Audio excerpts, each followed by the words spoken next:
Force ఆర్మీనో కాదంట. తన దూతలతో దేవుడు తన భక్తులను, తన బిడ్డను ఎట్లా కాపాడుకుంటాడంటే ప్రాణాపాయ పరిస్థితిలో, ఒకటి కృపాసత్యముల ద్వారా, రెండోది దేవదూతల ద్వారా. దేని ద్వారా కాపాడతాడు? దేవదూతల ద్వారా తన బిడ్డలు కాపాడుకుంటాడు.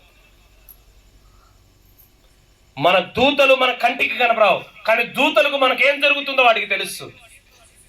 అందుకే దేవుడు తన దూతను మన వెంట పంపించి మన ప్రాణాలను సాతాను అపహరించుకోకుండా కాపాడుతూ దేవుడు కృపలో మనం భద్రపరుస్తాడు. అందుకే దూతలు ఉన్నాయి మన కొరకు. ప్రతి ఒక్కరికి దేవుడు దూతలను ఏర్పాటు చేశారు. ఆ దూతలు దేవుని వైపు చూస్తూ ఉంటాయి. ఇదిగో బాబు చిట్లూరు పోతున్నాడు ప్రార్థనకు, మీరందరూ రెడీ అయినారా? పెట్రోల్ చూసుకోండి ఉందా లేదో. నా సేవకుడైన దేవునికి స్తోత్రం కలుగాక. వాళ్ళు వెళ్ళేది సైకిల్లోనైనా, వాళ్ళు నా స్వరక్తం ఇచ్చి సంపాదించిన దేవుణ్ణి, నా బిడ్డలు. వాళ్ళు విశ్వాసం అంటే ఎవరు? దేవుని బిడ్డలు. అందుకే వాడిని కాపాడడానికి మీరు కూడా వాళ్ళతో వెళ్ళండి. దేవుని దూతలతో కాపాడుకుంటున్నాడు ఆయన తన పిల్లలను. ప్రాణాపాయ పరిస్థితులు ఎలా కాపాడతాడంటే, ఒకటి కృపా సత్యములు, రెండోది దేవదూతల ద్వారా. ఆ దూతలు నిన్ను కాపాడడానికి నీకు ప్రొటెక్టర్స్ వాళ్ళు, నీ రక్షణ వలయం వాళ్ళు, నీ కాపుదల వాళ్ళు. అందుకే దూతలకు ఆజ్ఞాపిస్తారు ఆయన. దూతల గురించి చాలా చరిత్రలు ఉన్నాయి. కొన్ని భక్తుల జీవితాలు ఎన్నెన్ని అద్భుతాలు జరిగినాయి దేవదూతల ద్వారా. ఒకసారి దేవుని దైవజనుడు భయపడిపోతూ ఉంటాడు. ఎట్లా ఏమవుతుంది అన్నప్పుడు దేవుడు రాత్రి ఒక దూతను పంపిస్తాడు. పంపిస్తే, నువ్వు మా పక్షం వాడివా, వారి పక్షము వాడివి, నేను నీ పక్షం. ఒక దూతకు పవర్ ఎంత తెలుసా? 1,00,000 ఎంతమందిని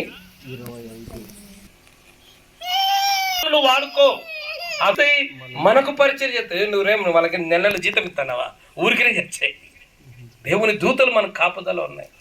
అందుకే తెల్లారి లేస్తానే ప్రార్థన చేసుకొని బయలుదేరుతున్నప్పుడు, ప్రభా ఈరోజు ప్రయాణం అవుతున్నా, ఒకవేళ నాకు తెలుసో నాకు తెలియకో నా చుట్టుపక్కల ద్వారానో వాళ్ళ ద్వారా ఏదైనా అపాధ రావచ్చు, వచ్చినప్పుడు నన్ను కాపాడు ప్రభా, నీ కాపుదలని అప్పగించుకొని మనం బయలుదేరి వెళ్ళిపోతున్నాను. హల్లెలూయా చెప్పాది కూడా. మూడోది చూద్దాం, లూకా సువార్త 4:10. దాంట్లోనే చదవండి. పాత నిబంధనలు చెప్పాడు, కొత్త నిబంధనలు కూడా అదే మాట చెప్పాడు. లూకా 4:10.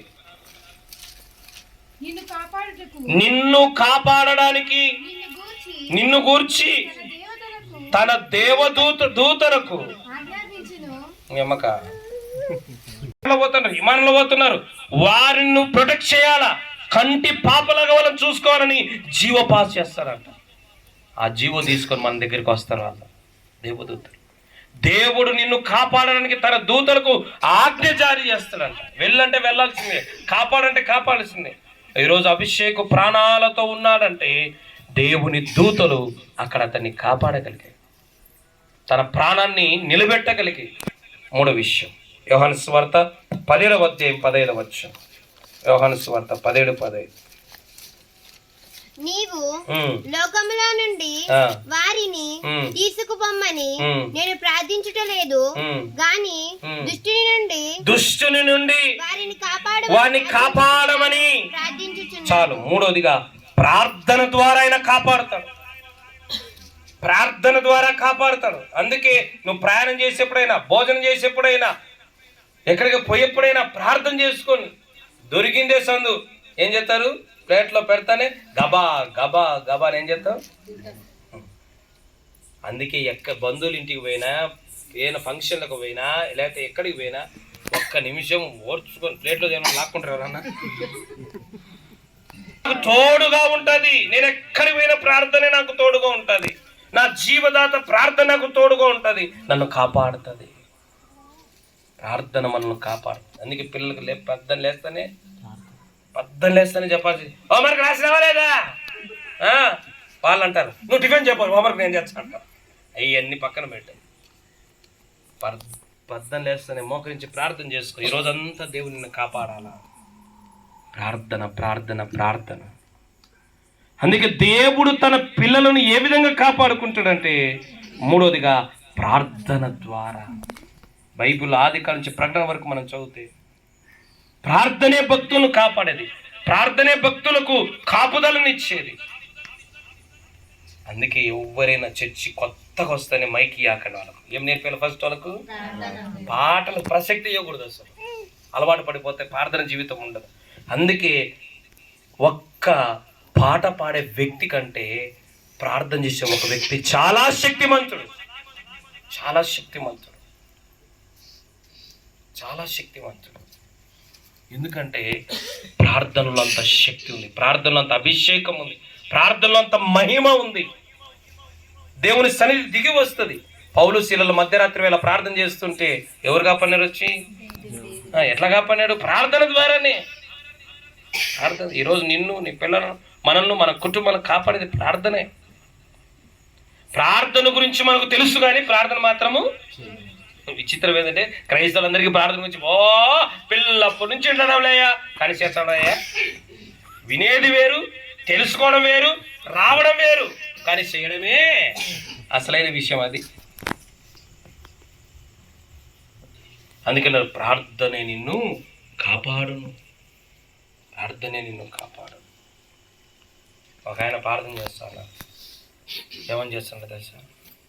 ప్రభా, నువ్వు ప్రార్థన చేయమని, ప్రార్థన చేస్తే కాపాడుతావు అన్నా కదా నాయన. నేను ఎంత తాగినా సావకూడదు నాయన. ఏం కావడదు? ఎంత తాగినా నేను సావకూడదు నాయన. ఇంకొకటి నాయన, కోపం వచ్చి అప్పుడప్పుడు మా భార్యను వాంచిపడతా, సావకూడదు నాయన. దేవుడు మనల్ని కాపాడుతాడు. దేవునికి స్తోత్రం కలుగును గాక. అలాంటి మనస్సు కలిగిన ప్రార్థన మనకు రావాలి. ఆపదల మొక్కుల ప్రార్థన చేయకూడదు. ఏ ప్రార్థన చేయకూడదు? ఆపదల మొక్కుల ప్రార్థన కాదు, అనుదిన ప్రార్థన మనకుండా.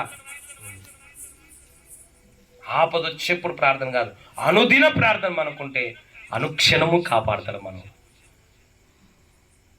4వది హోషేయ గ్రంథం 12వ అధ్యాయం 13వ వచనం. దేవుడు తన భక్తులను, తన బిడ్డలను ఎలా కాపాడుకుంటాడు, ప్రాణాలను ఎలా నిలబెడతాడు ఆయన.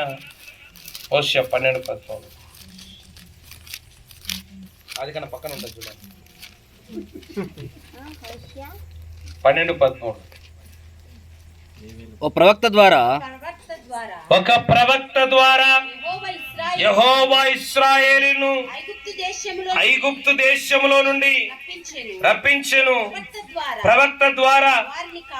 చాలు. 4వదిగా సేవకుల ద్వారా తన బిడ్డలను కాపాడుకుంటాడు. ఎవరి ద్వారా? సేవకుల ద్వారా తన బిడ్డలను కాపాడుకుంటాడు. అందుకే ఆయా సమయంలో దైవజనులను మనం పిలిచి కుటుంబాల ప్రార్థన పెట్టుకోవాలి, ఇంట్లో ప్రార్థన పెట్టుకోవాలి, ఇంట్లో దేవుని కార్యక్రమం జరుగుకోవాలి. ఎందుకంటే దేవుడు తన సేవకుల ద్వారా మనల్ని, దైవ సేవకుల ప్రార్థనల ద్వారా, దైవ సేవకుల హెచ్చరికల ద్వారా, దైవ సేవకుల వాక్యాల ద్వారా మనల్ని ఏం చేస్తాడు? కాపాడుతాడు. ప్రవక్త అంటే అర్థం తెలుసా? ప్రవక్త అనగా దేవుని వాక్కును ప్రజలకు అందించేవాడని అర్థం. ప్రవక్త అంటే అర్థమైంది? దేవుని వాక్కును ప్రజలకు అందించేవాడు దైవజనుడు. దైవజనుడు ప్రార్థన ద్వారా, దైవజనుడి ప్రసంగాల ద్వారా, దైవజనుడి హెచ్చరికల ద్వారా దేవుడు మనల్ని కాపాడుతాడు. దేవుడు మనల్ని కాపాడుతాడు. దేవుడు మనల్ని భద్రపరుస్తాడు. దేవుడు మనల్ని కంచెలో వేస్తాడు. చెప్తా, ఒకసారి వినండి. ఒకసారి ఇశ్రాయేలు ప్రజల మీదకి రాజు రథములు వేసుకొని వచ్చారు. వచ్చి భయపడిపోతున్నారు. ఎలీషా శిష్యుడు భయపడిపోతున్నారు. అయ్యా, ఎట్లా ఇప్పుడు మన మన ప్రాంతాన్ని ఎవరు కాపాడతారు? మనం ఉండేది ఇద్దరమే. మనల్ని ఎవరు కాపాడతారు? ఇశ్రాయేలును ఎవరు కాపాడతారు? మన ప్రాంతాన్ని ఎవరు కాపాడతారంటే ఎలీషా ప్రార్థన చేసి, ఆయన విని కన్నులు తెరువు నాయన, కనువు తెలుగు నాయన. ఈ పాట పాడతాడు, ప్రార్థన చేస్తాడు, ఆరాధన చేస్తాడు, వాక్యం చదువుతాడు. అయినా ఇంకా నీకు అర్థం కాదు, ఇన్నేళ్ళ నుంచి ఉన్నా కూడా. కన్ను తెరుస్తుంటే కన్ను తెరిస్తే ఒకసారి చూడు అన్నాడు. చూస్తే అగ్ని రథములు ఉన్నాయి. ఏమున్నాయి? అగ్ని రథాలు ఉన్నాయి చుట్టూ. అప్పుడు ధైర్యంగా ఉన్నాడు. ఎలా వచ్చింది? దైవజనుని ద్వారా దేవుడు కార్యం చేశాడు. అందుకే దేవుడు తన దైవజనుల ద్వారా మనల్ని కాపాడుతాడు. అలాగే మన భక్తిని కాస్తారు దైవజనులు.